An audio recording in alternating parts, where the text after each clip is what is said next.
大家好，我是安妮。今天我们接着上一期的内容来聊一聊天然酵母的蓄养及使用。先来看看如何蓄养。以制作鲁邦液种为例，从瓶子中取出30克的天然酵母，按照5倍的比例加入150克的水和150克的面粉，依次搅匀。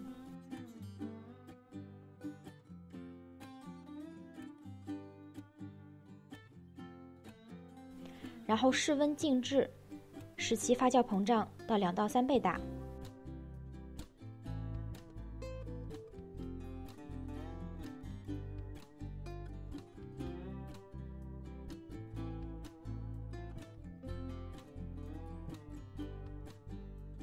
刚才取出了30克，现在至少要往瓶子中添加15克的水，15克的面粉，它的总量是30克。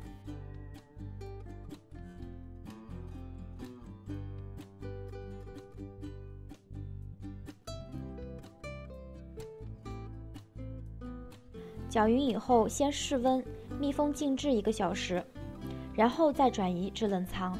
通过这样的方式，才能得到源源不断的天然酵母。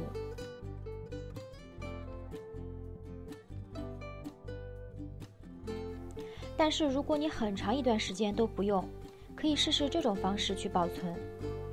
继上一次喂养结束以后，它们已经膨胀到2到3倍大，取出来平铺在一张烘焙油纸上，越薄越好。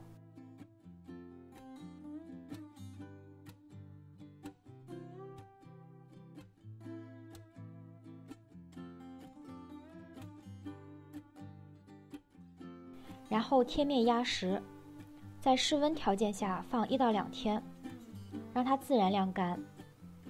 等到完全干燥以后再揭开。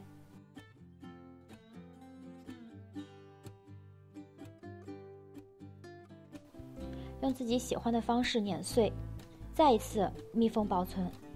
罐子必须干燥而且无杂菌。这个时候的酵母没有了水分，完全处于休眠的状态，在阴凉干燥的地方可以保存1到2年。再一次把它们激活的方式也很简单，首先是消过毒的容器，倒入干燥后的天然酵母颗粒，按照1比1的比例加水，搅匀以后室温静置24个小时。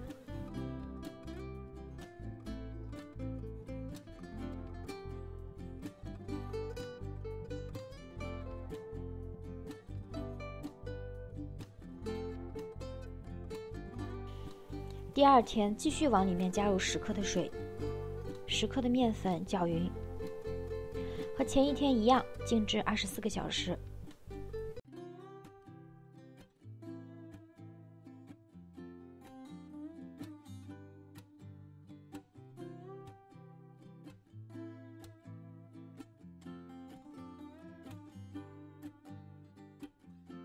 到了第3天，出现极少量的气泡，再一次加入10克的水，10克的面粉，搅匀静置24个小时。第4天的时候，基本上活性已经很强了，这个时候你可以选择接着喂养，也可以转移至冷藏。蓄养的方式和之前一样，当然喂养的量并不是固定的，要根据瓶子的实际大小做调整。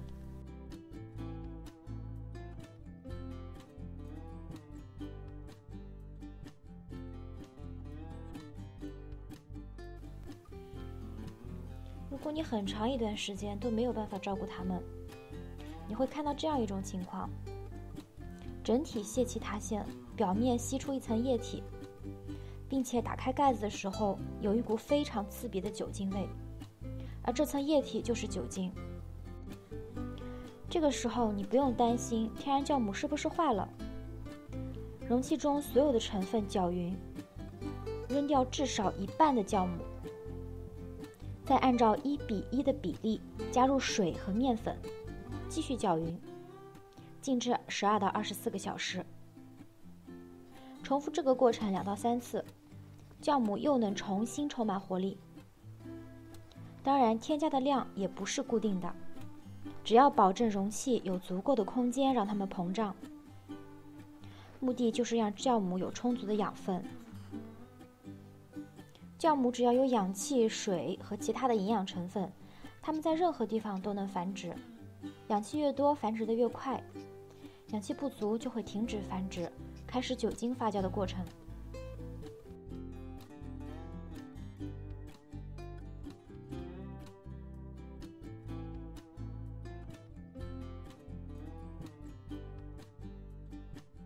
最后记得将容器整理干净，方便你去观察。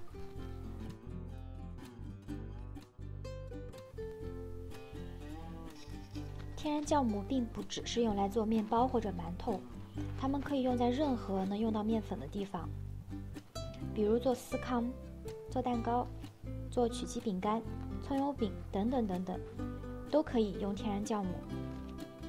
添加的比例也是根据个人喜好，我们需要的是它的风味，而不是发酵能力。如果你成功培养出了天然酵母，一定要学会如何去蓄养。它们不仅是做美食的好帮手，更是一个个鲜活的生命。你甚至可以一直养几十年。